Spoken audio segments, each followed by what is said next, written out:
عراقی تاریخ کا اہم ترین کردار، تاریخ کا ہیرو یا ولن، صدام حسین کے بارے میں وہ باتیں جو آپ کو معلوم نہیں۔ 2 دہائیوں سے زیادہ عراق پر حکومت کرنے کے بعد 2003 میں صدام کے اقتدار کا خاتمہ ہوا۔ دسمبر 2006 میں انہیں انسانیت کے خلاف جرائم کی سزا کے طور پر بغداد کا قصائی کہہ کر پھانسی پر لٹکا دیا گیا۔ لیکن سوال یہ ہے کہ کیا صدام حسین کے حق میں کسی نے آواز اٹھائی؟ کیا وہ اپنی پارٹی یا اپنے ارد گرد کوئی سیاسی سوچ اور نظریے والے لوگ اکٹھے کر پائے؟ کیا صدام واقعی ایک شفاق رہنما تھے؟ انہوں نے ورثے میں عراق کے لیے کیا چھوڑا ہے؟ آئیے تاریخ کے اس یادگار کردار کے حوالے سے مزید جانتے ہیں۔ انفو ٹرینڈ ٹی وی کے تمام دوستوں کو السلام علیکم۔ دوستو، عراق کی تاریخ میں اہم کردار ادا کرنے والے سابق معزول صدر صدام حسین کی موت کو 16 برس بیت گئے۔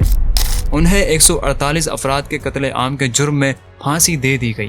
صدام حسین عراق کے شہر برات کے ایک غریب گھرانے میں پیدا ہوئے۔ وہ 28 اپریل 1937 کو بغداد سے 140 کلومیٹر شمال مغرب میں واقع شہر تکریت کے نزدیک ایک گاؤں میں پیدا ہوئے تھے۔ ان کے والد کا ان کی پیدائش سے پہلے ہی انتقال ہو گیا تھا۔ ان کی ماں کی دوسری شادی کے بعد 10 سال کی عمر میں صدام اپنے چاچا کے پاس مستقل طور پر بغداد چلے گئے۔ صدام حسین 16 جولائی 1979 کو عراق کے صدر بنے اور 9 اپریل 2003 تک عراق پر اکیلے حکومت کی۔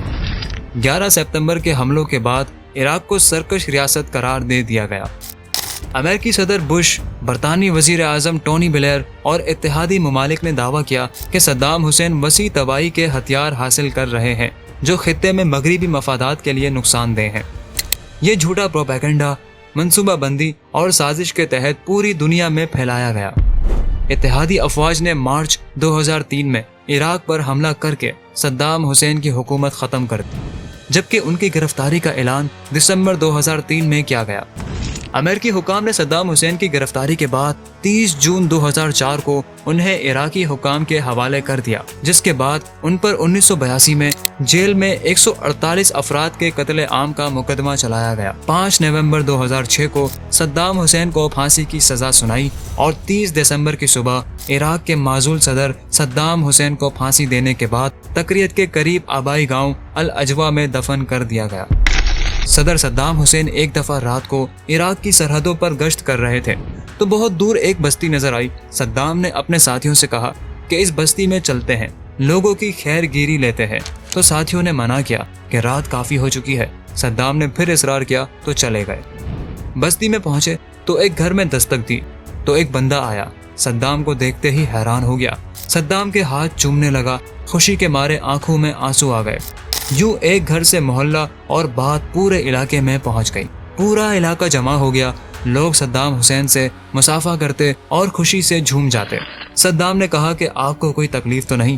لوگوں نے کہا کہ بہت خوش ہیں، کسی قسم کی تکلیف نہیں۔ صدام نے کہا بس میرے لیے دعا کی درخواست ہے، جب تک میں جاگ رہا ہوں اس وقت تک چین سے سوتے رہو، جب میں چلا گیا تو تم کبھی سو نہیں پاؤ گے۔ تاریخ گواہ ہے، صدام جب تک زندہ تھا تو عراق کی بیٹی بھی محفوظ تھی، شام کی بیٹی بھی محفوظ تھی، یمن کی بیٹی بھی محفوظ تھی۔ یوں سمجھیں کہ پورا عرب سکون کی نیند سوتا اور سکون کی نیند اٹھتا تھا۔ اچانک عرب دنیا نے یورپ کا ساتھ دیا، صدام کو تنہا کر دیا۔